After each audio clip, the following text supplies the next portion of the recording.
Assalamualaikum warahmatullahi wabarakatuh. Aku Rika Rahayu sekarang sudah berada di kota Singkawang, tepatnya di rumah adat Melayu di Balai Serumpun. Nah, sekarang kita akan berbicara dengan narasumber kita tentang wakaf nih. Mungkin teman-teman di rumah juga udah tahu apa itu wakaf. Nah, langsung aja kita ke narasumber kita. Assalamualaikum. Waalaikumsalam. Kapan nyampe Singkawang? Kemarin. Duduk, Iya. Oh, bahasa-bahasa sekilan ya. Nah, tak kenal maka tak sayang maka tak cinta. Nah, kayaknya kita harus kenalan dulu nih agar saling kenal. Silakan. Dari mana datangnya lintah? Dari sawah turun ke kali. Dari mana datangnya cinta? Dari mata turun ke hati. Wakaf ini juga begitu, harus ada cintanya. Ya. Tapi ngomong-ngomong wakaf. Ngomong-ngomong wakaf nih, wakaf itu apa sih gitu? Jadi kata wakaf itu umum di kuping masyarakat Muslim, bahkan yang berinteraksi dengan masyarakat Muslim biasa dah dengar kata wakaf. Ada wakaf masjid, ada wakaf kuburan, ada wakaf musola, ada wakaf madrasah, ada wakaf kebun-kebun, ternak, ikan, kambing dan lain-lain untuk menghidupi madrasah, masjid, makam supaya terurus dan terawat. Umum. Jadi kalau setiap lihat masjid pada umumnya di atas tanah wakaf. Atas tanah wakaf. Jadi harus ada yang ngurus ini supaya terkelola, supaya memberikan nilai manfaat terus bertumbuh dan berkembang. Karena berdasarkan hadis Rasulullah Muhammad SAW, junjungan alam, bahwa ada 3 jalur jalan yang nyawa boleh putus tapi pahala mengalir terus. Letter luck hadisnya, idza mata abdu adama in qata amaluhu illa min salatin. Mati anak cucu Adam tapi mengalir 3 pahala melalui sedekah jariah. Inilah yang disebut dengan wakaf, sedekah yang jariah yang terus mengalir, terus bertumbuh pahalanya. Yang kedua, ilmu yang bermanfaat. Yang ketiga, anak soleh yang mendoakan kedua orang tuanya. Nah, wakaf ini pasti ada yang ngurus. Nah, yang mengurusnya itu Badan Wakaf. Di Indonesia sudah berdiri Badan Wakaf tahun 2004 seiring dengan ditetapkannya Undang-Undang Wakaf di Indonesia nomor 41 tahun 2004. Dari pusat ada cabangnya, perwakilannya di setiap provinsi di Indonesia. Nah, saya ada di struktur Badan Wakaf Perwakilan Provinsi Kalimantan Barat. Ada ketua, ada sekretaris, ada bendahara, ada bidang nazir, ada bidang litbang, ada bidang humas, ada bidang kenaziran. Nah, saya bidang wakaf produktif bersama Pak Dr. Andes Haji Nilwani MSI, dosen Universitas Muhammadiyah Pontianak yang juga bidang perwakafan di Muhammadiyah. Nah, saya dari unsur jurnalis supaya literasi wakaf itu tercerahkan. Karena masalah perwakafan kurang produktif karena literasinya juga kurang. Jadi saya pergi ke Singkawang ini dalam rangka sosialisasi silaturahmi di BWI Kabupaten Mempawah, kemudian Kota Singkawang. Kemudian kita lihat semangat itu ada, tapi koordinasi memang perlu ditingkatkan. Ya. Begitu Kak. Tadi kan disebut juga nih kakak di bagian wakaf produktif. Nah, apa bedanya wakaf dengan wakaf produktif? Wakaf secara tradisional itu pada umumnya adalah ibadah orang kaya. Kenapa ibadah orang kaya? Karena yang punya tanah yang bisa memberikan tanahnya, sebidang tanahnya untuk dikelola demi kepentingan umat. Dan ada niatnya untuk apa? Untuk bangun masjid kah? Untuk bikin madrasah kah? Untuk kuburan kah? Atau untuk diambil manfaatnya? Misalnya Umar bin Khattab itu punya harta benda, kebun kurma yang banyak buahnya. Dia tanya dengan Rasulullah, diapakan nih? Pakai tahan pokoknya, sedekahkan produksinya. Nah, itulah wakaf produktif. Jadi wakaf itu artinya berhenti, tidak bisa dijual beli, tidak bisa diwariskan, tidak bisa dikasihkan hadiah, hibah, tidak boleh. Wakaf itu artinya berhenti. Kalau kita hukum tajwid itu ada ketemu titik bulat-bulat tuh, itu disebut dengan hukum wakaf. Wakaf itu berhenti. Bismillahirrahmanirrahim. Nah, itu wakaf. Ada tanda wakaf. Jadi berhenti. Jadi artinya wakaf itu harta benda udah berhenti dah. Tidak boleh diturunkan buat anaknya, tidak boleh diwariskan, tidak boleh diperjualbelikan. Nah, orang yang mengerti wakaf tidak ada tuh wakaf dijual. Tidak boleh. Tapi wakaf harus diproduktifkan. Nah, yang mengelolanya badan wakaf. Yang memikirin supaya produktif bidang wakaf produktif. Misalnya begini, ini masjid. Masjid itu tidak hanya sekedar dipakai untuk sembahyang 5 waktu, tapi ada TPA-nya, ada remaja masjidnya, ada wanita muslimatnya, ada bidang perekonomiannya, baitul mal. Nah, ngurusi masjid, spiritualnya ada, kemudian sosialnya juga ada, finansialnya juga ada. Itulah yang produktif.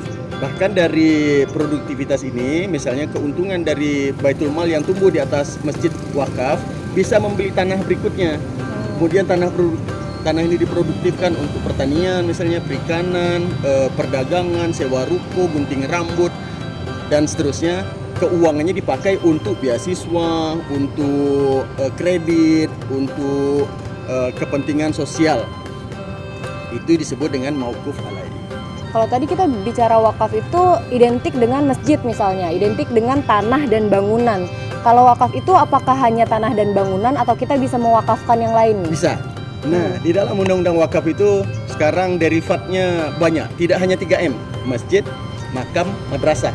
Tidak hanya ngurus 3M, tapi juga sekarang ada wakaf duit, wakaf uang. Nah, tadi itu secara tradisional wakaf adalah prerogatif ibadah orang kaya. Yang punya tanah, yang punya gedung, yang punya kendaraan banyak wakafkan gitu kan untuk kepentingan umat. Sekarang enggak.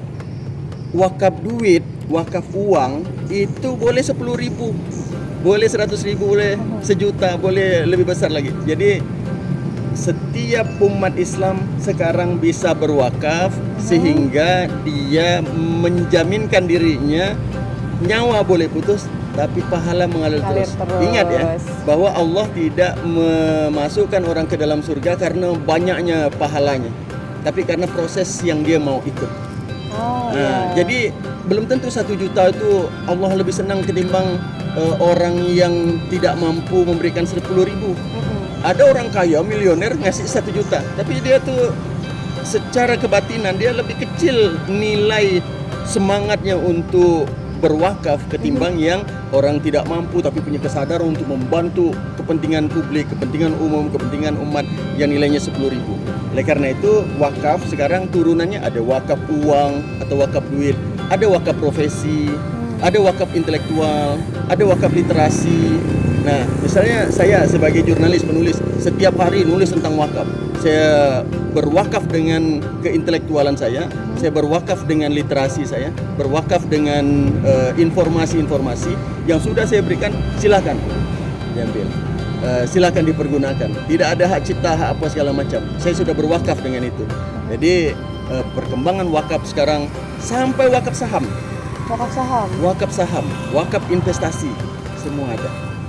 Pelajari saja di Undang-Undang Wakaf nomor 41 tahun 2004. Ya, tadi juga ada tuh wakaf profesi katanya. Nah, wakaf profesi ini dibatasi juga kah ada undang-undangnya atau semua profesi itu bisa mewakafkan dirinya? Bisa. Misalnya begini ya, notaris mewakafkan profesinya. Untuk orang yang bikin akta ikrar wakaf tidak perlu bayar. Misalnya gitu. Proses-proses tidak perlu bayar. Saya berwakaf di situ. Itu wakaf profesi. Misalnya dokter, saya wakaf kesehatan misalnya, dia tidak perlu dibayar, dia sudah mewakafkan profesinya untuk kepentingan kesehatan umat. Nah, misalnya di sebuah lembaga masjid misalnya berada di atas wakaf, di sana ada klinik kesehatan, peralatannya dihimpun dari wakaf, kemudian para medisnya tidak dibayar, dia wakaf profesi. Orang yang berobat dia tidak perlu bayar tapi dia membantu sehingga peralatan umat sehat, peralatan datang orang berwakaf juga. Nah, wakaf ini hebat Kak Rike. Ya. Instrumen syariah Islam yang bisa menjangkau non-muslim, multi etnik, multi agama. Misalnya begini ya. Sejarahnya Utsman bin Affan, sahabat Rasulullah, Khulafaur Rasyidin itu membeli sebuah sumur yang umat Islam boleh mengambil airnya, tapi Yahudi, Nasrani, yang non-muslim juga boleh ngambil airnya. Nah, ini tanda bahwa wakaf, misalnya kita bangun sekolah sekolah ini boleh juga untuk yang non muslim gitu. Iya. Nah, tergantung niat dari wakif. Nah, Badan Wakaf Indonesia itu mendidik wakif, mendidik nazir. Nah, orang yang berwakaf disebut wakif, orang yang mengelola wakaf disebut nazir. Nazir itu pengawas, pengelola, pengembang, bahasa manajemennya general manager lah, GM. Nah, dari pembahasan kita dari tadi nih bahwa sudah disimpulkan wakaf ini bukan cuma buat orang kaya ya Kak ya. Bahkan meskipun Everybody can do do wakaf. wakaf. Nah, meskipun nggak punya uang sama sekali tapi mempunyai profesi, nah bisa juga wakaf profesi. Terus wakaf juga tadi ada wakaf saham, wakaf uang, wakaf banyak sekarang. Kalau misalkan dari Kakak sendiri ada pesan nggak nih buat orang-orang di luar sana mungkin yang belum tahu ada wakafnya, terus ingin mencoba untuk wakaf, baiknya wakaf apa dulu? Karena sekarang era digital, kalau mau tentang wakaf, klik saja di internet tentang wakaf. Akan keluar informasi banyak tentang wakaf. Badan Wakaf Indonesia Perwakilan Kalimantan Barat sudah punya websitenya, bwi provinsi Kalimantan Barat.or.id. Nah, bisa juga klik literasi wakaf. Nanti dari pusat juga akan turun. Ada buku, ada informasi, ada aturan, banyak sekali. Klik saja wakaf di internet. Ya, karena era udah semakin maju juga, jadi teman-teman bisa cek di Google, cek di YouTube. Buku-bukunya juga banyak tentang wakaf sekarang. Nah, tadi apa Kak yang tagline-nya wakaf, tentang wakaf itu? Setiap urusan wakaf pasti berurusan dengan BWI, Badan Wakaf Indonesia. Nyawa boleh putus, pahala mengalir terus. Terima kasih. Wassalamualaikum warahmatullahi wabarakatuh. Waalaikumsalam warahmatullahi wabarakatuh. Badan Wakaf Indonesia. Ini simbolnya wakaf. Ini simbolnya nih wakaf. Tapi juga boleh begini, gimana? Ini gaya milenialis wakaf. Apa tadi? Pahala ngalir terus. Nyawa boleh putus, Ya. pahala mengalir Bareng terus. lah Kak. 1, 2, 3. Nyawa boleh putus, pahala ngalir terus.